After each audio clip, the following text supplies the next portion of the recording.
Halo semuanya, oke, jadi seperti yang kalian tahu, salah satu film animasi buatan negara Malaysia yang paling dinantikan di tahun ini, yaitu Agent Ali The Movie yang kedua, akhirnya rilis juga, dan baik dari kalian telah meminta gua untuk membahas film tersebut, bahkan sejak film ini masih tayang di Malaysia. Nah tadinya sebelum menonton film ini, gue berencana untuk menonton semua episode dari serial animasinya dan juga film pertamanya karena ada beberapa dari kalian yang telah menonton film ini sempat memberitahu gue untuk mengetahui semua cerita pendahulunya terlebih dahulu agar bisa mengerti keseluruhan cerita dari film ini. Nah, tapi setelah dipikir-pikir kembali, gue akhirnya memutuskan untuk tidak melakukan hal tersebut karena gue ingin agar pembahasan ini seperti diambil lewat sudut pandang dari orang yang nggak begitu mengikuti cerita Agent Ali. Hal ini bertujuan agar kalian-kalian yang mau menonton film ini namun tidak begitu mengikuti cerita tersebut bisa melihat sudut pandang gue dan bisa mengambil keputusan apakah kalian bakal menonton film ini atau tidak. Nah, jadi tanpa menunggu lebih lama lagi, kita langsung masuk aja ke pembahasan dalam 3, 2, 1.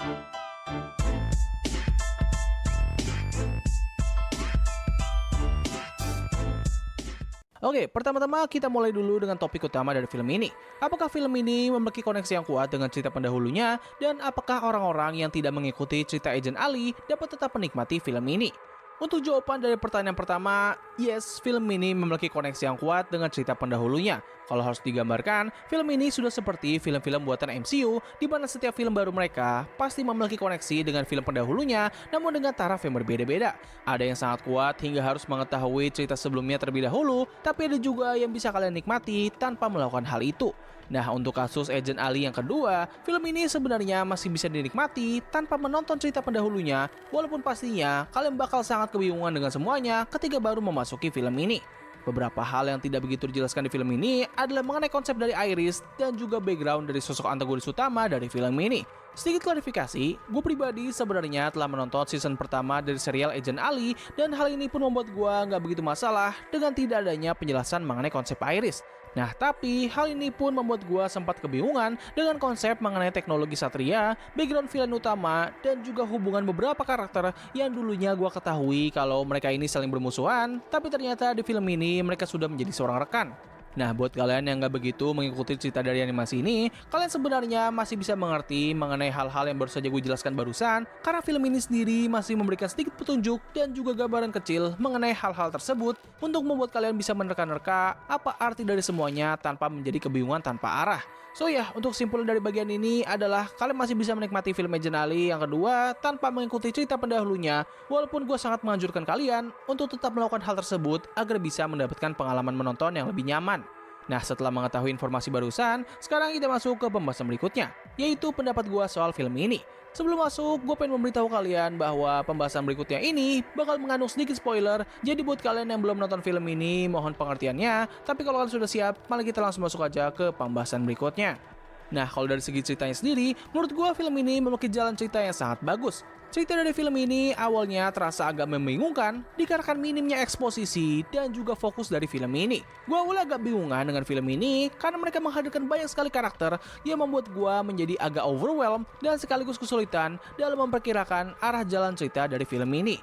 Nah, tapi untungnya, film ini berjalan dengan sangat rapih, di mana pada awal hingga pertengahan film, mereka memanfaatkan momen tersebut untuk membangun dunia, karakter, dan sekaligus konflik dari film ini. Hal ini pun membuat gue akhirnya dapat memahami keseluruhan dunia dan juga cerita dari Agent Ali secara perlahan, walaupun gue masih belum mengikuti franchise ini secara keseluruhan. Selain itu, hal lain yang sangat bagus dari cerita di film ini adalah bagaimana mereka bisa membuat ceritanya menjadi agak sulit untuk ditebak. Cerita dari film ini seringkali mematahkan ekspektasi gue dengan sangat bagus dan juga memuaskan. Ambil contoh, pada awal cerita, gue mengira kalau film ini bakal berfokus kepada karakter Ali yang ingin menunjukkan kepada seluruh organisasi mata kalau ia mampu menggunakan teknologi Satria dengan proper. Nah, tapi ketika memasuki pertengahan hingga akhir cerita, gue seketika baru sadar bahwa selama ini, cerita dari film ini sebenarnya lebih berfokus ke bagaimana Ali bisa memanfaatkan kemampuan berpikirnya dalam menjalankan berbagai misi. Nah, contoh lain bakal gue ambil dari karakter Alicia, di mana film ini sebenarnya dibuka dengan permasalahan dari karakternya.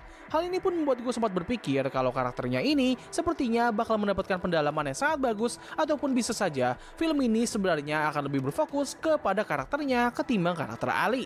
Lalu pada saat kita memasuki pertengahan cerita, ekspektasi gue sedikit digocek, di mana gue sempat mengira kalau mereka merusak karakter Alicia dengan membuatnya hanya sebagai plot device saja dalam pengembangan karakter Ali. Nah, tapi untungnya ekspektasi tersebut kembali dipatahkan lagi di akhir film, di mana tindakan terakhir yang dilakukan oleh karakternya ini merupakan bagian dari pengembangan karakter Alicia yang telah di-set up sejak awal. Cerita yang seperti ini jelas bisa memberikan sebuah pengalaman menonton yang sangat menyenangkan dan sekaligus menjadi bukti akan betapa hebatnya orang-orang yang membuat cerita dari animasi ini. Mereka bisa membuat sebuah cerita yang awalnya terlihat simpel dan mudah ditebak, tapi ternyata ceritanya ini justru malah menjadi cukup kompleks dan juga sangat fresh.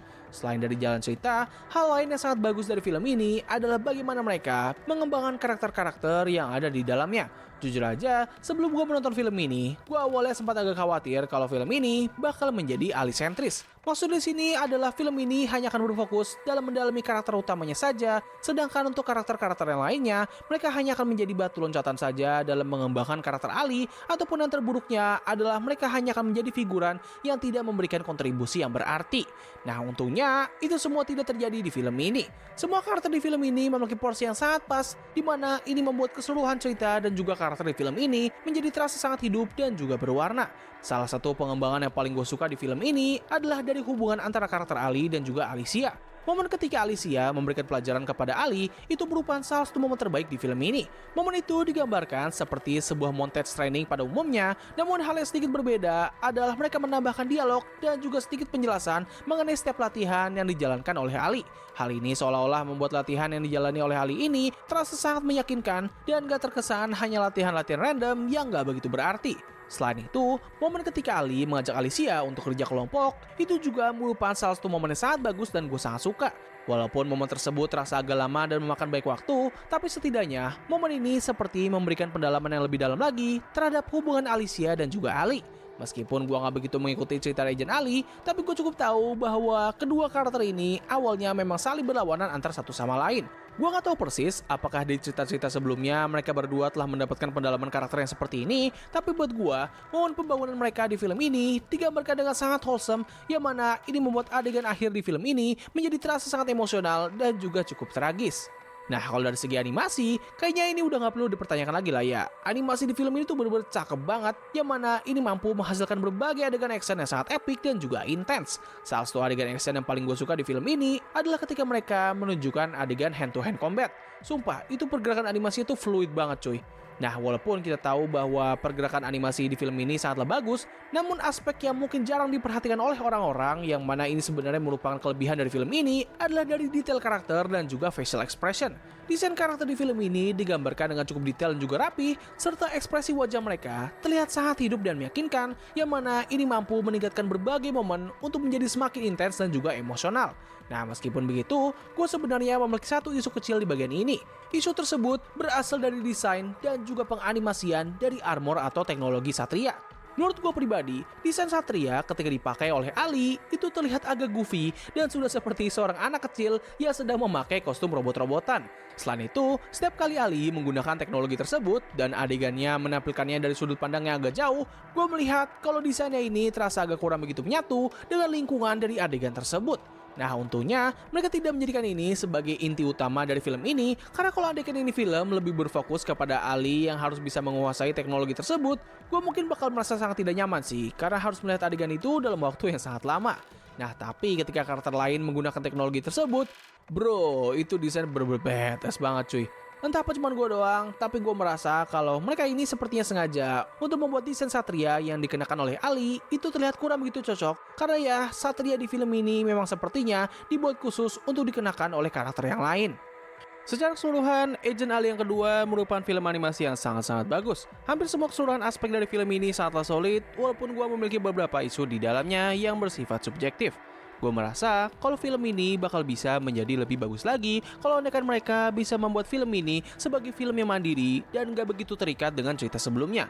Yes, gue tahu ini film memang merupakan kelanjutan langsung dari cerita pendahulunya, dan bisa dibilang film ini seperti sebuah love letter bagi para fans dari serial Ali, tapi setidaknya untuk sebuah film yang dipasarkan secara global, seharusnya mereka bisa memberikan recap singkat di awal film, ataupun ada beberapa eksposisi tambahan dalam menjelaskan beberapa hal yang hanya bisa diketahui apabila kita mengikuti cerita dari franchise ini.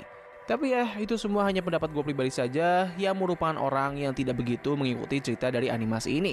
Menurut kalian gimana? Apakah ini merupakan film animasi yang bagus atau tidak? Tulis pendapat kalian di kolom komentar di bawah. Jadi mungkin cukup sekian dari video gue kali ini. Terima kasih atas waktu yang telah kalian luangkan untuk menonton video gue. Gue undur diri, sampai ketemu lagi di video selanjutnya. Bye!